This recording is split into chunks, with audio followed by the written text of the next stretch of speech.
रात की खामोशी सिर्फ शांत नहीं होती, कभी कभी वह किसी की इंतजार करती हुई आवाज होती है। कुछ रास्ते ऐसे भी होते हैं जो हमें मंजिल तक नहीं ले जाते, बल्कि उस जगह पहुंचा देते हैं जहां से लोग लौट कर नहीं आते। धुंध चाहे कितनी भी सफेद हो, उसके पीछे छिपे राज हमेशा काले ही होते हैं। नमस्कार दोस्तों, स्वागत है आपके अपने चैनल प्यासी रूह। दोस्तों, आज की ये कहानी मुझे मेरे एक दोस्त ने भेजी है और मैं आपको उनके ही नजरिए से ये कहानी सुनाने जा रहा हूँ। मेरा नाम अर्जुन है। पिछले 35 सालों से ट्रक चलाते चलाते मेरी जिंदगी का आधा हिस्सा सड़कों पर बीता था। रातें, पहाड़, कच्चे रास्ते और अनगिनत हाईवे। अब ये सब मेरी जिंदगी का हिस्सा बन चुका है। लेकिन मेरी जिंदगी में एक रात ऐसी आई जिसकी याद आज भी मेरी हड्डियों तक में सिहरन पैदा कर देती है। ये बात कुछ साल पहले की है। उस रात मैं नेशनल हाईवे 22 से गुजर रहा था। धुंध इतनी घनी थी कि जैसे किसी नजर न आने वाली ताकत ने पूरी सड़क को ही निगल लिया था। हेडलाइट से सिर्फ कुछ फीट आगे सड़क का हिस्सा दिखाई देता, बाकी सब मानो किसी गहरी सफेद खाई में खो जाता। मेरे ट्रक में पुरानी लोहे की अलमारियां, टूटी कुर्सियां और फर्नीचर भरा था। कागज पर साफ लिखा था, सामान उठाना, रुद्रपुर गोदाम सामान पहुंचाना। काशीनगर के पास नया गोदाम काम बहुत आसान था, पर रात और रास्ता दोनों ही उस दिन कुछ और ही इशारा कर रहे थे। कुछ आगे चलने पर मुझे एक दुबला पतला बुजुर्ग आदमी सड़क किनारे खड़ा दिखा। उसका चेहरा धुंध में आधा गायब हो गया था। मैं ट्रक रोक कर उतरा और उसके पास जाकर पूछा, चाचा, काशीनगर का रास्ता किधर से जाएगा और वह यहां से अभी कितनी दूर होगा? उसकी आवाज धीमी, कांपती और किसी अजीब थकान से भरी थी। वह बोला, बेटा, पुराने रास्ते मत जाना, वहां माहौल ठीक नहीं है। नए बाईपास से सीधा निकल जाओ, लेकिन बीच में कहीं मत रुकना। एक पल को लगा शायद बुजुर्ग किसी हादसे के डर से ये बोल रहा हो, लेकिन उसकी आंखों में जो दहशत थी वह साधारण नहीं लग रही थी।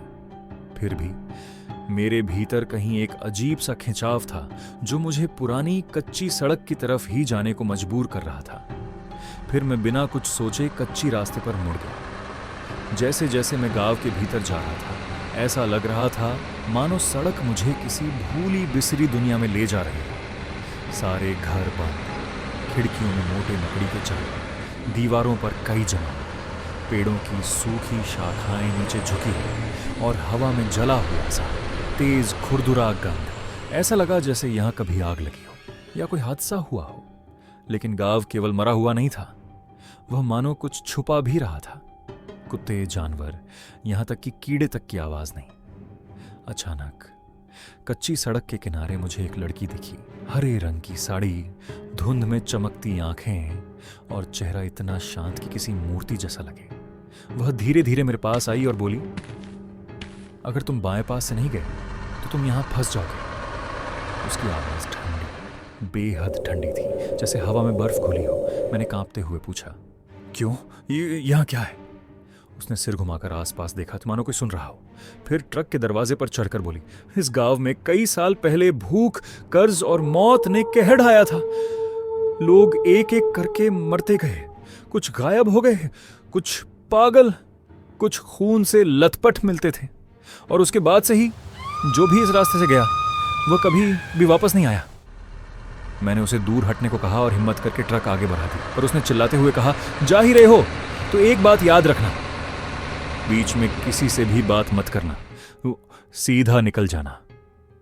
उसकी आवाज अब मेरे कानों में गूंज रही थी। धुंध और मोटी होती गई। सड़क कहीं पतली, कहीं चौड़ी, कभी लगता दाएं मुड़ी, कभी बाएं, जैसे कोई अदृश्य हाथ ट्रक को अपने आप मोड़ रहा हो।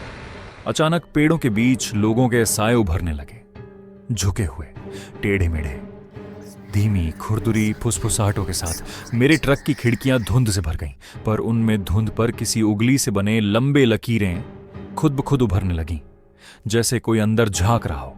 वहां जो भी हो रहा था वो सब मेरी समझ से बाहर था। ये सब देखने के बाद भी मैंने ट्रक नहीं रोकी और आगे बढ़ता गया। जब मैं कुछ दूर आगे बढ़ा ही था कि एक सफेद आकृति सड़क किनारे खड़ी दिखी। वह चलते चलते मेरे ट्रक के बराबर आ गई, बिना आवाज, बिना कदमों की धुन के। मैंने पर अपनी रफ्तार धीमी कर दी। फिर अचानक वो पास के पेड़ पर कूदकर चढ़ गई और अगले ही पल पेड़ से सीधे सड़क की दूसरी तरफ। मैं हड़बड़ाकर स्टीयरिंग पकड़े चीख पड़ा और ट्रक की रफ्तार बढ़ा दी। कुछ आगे टूटे हुए मकान दिखे, उनमें से धीमी फुसफुसाहटें। कभी कभी किसी का नाम पुकारने की आवाजें आती, ऐसा लगता जैसे खिड़कियों से कुछ देख रहा हो। पर जब ध्यान से देखता तो वह गायब हो जाता।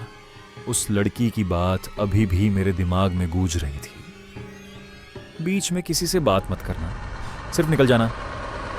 जंगल के पास पहुंचते ही एकदम घुटू ठंड ने मुझे जकड़ लिया, जैसे किसी ने मेरे गले पर अदृश्य उंगलियां रख दी हों। सांसें रुकने लगी। मैं चीख भी नहीं पा रहा था, लेकिन किसी तरह केबिन का हीटर पूरा चालू कर मैं ट्रक आगे बढ़ाता रहा। हेडलाइट में अचानक लाल धागों जैसी चीजें नजर आने लगी। पहले लगा कोई पूजा का सामान होगा, लेकिन जैसे जैसे धुंध साफ हुआ मैंने देखा कि हर ढेर के पास कोई काला साया घूम रहा था। कभी झुका, कभी उठता, कभी गायब, कभी मेरे ठीक सामने। मैंने उधर से नजरें हटाई और ट्रक तेज कर दिया। अचानक ट्रक के दोनों ओर इंसानों जैसी परछाइयां उभरने लगीं।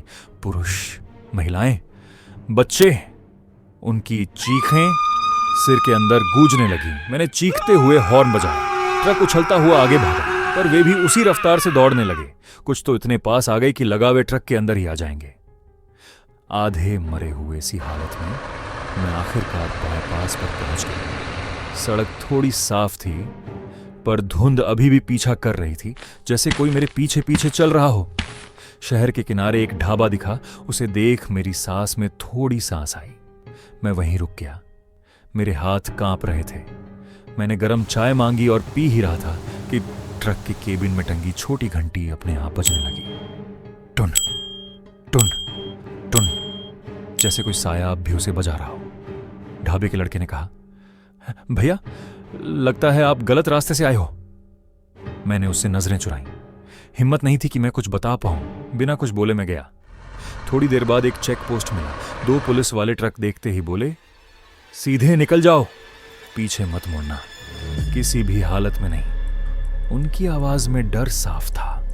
मैं कुछ पूछ पाता उससे पहले वे खुद दूसरे तरफ देखने लगे। मुझे समझ नहीं आया, लेकिन मैंने ट्रक तेज कर दिया। जब मैंने साइड मिरर में देखा तो पीछे धुंध में कुछ सरकती आकृतियां धीरे धीरे गायब होती दिखी और अगले ही पल सब गायब हो गया। उस रात के बाद से जब भी मैं रात को सुनसान सड़क पर ट्रक चलाता हूं और केबिन की घंटी बिना वजह बजने लगती है, तो मैं समझ जाता हूं कि कोई परछाई अभी मेरे पास से गुजर रही है। दोस्तों, ये थी हमारी आज की कहानी।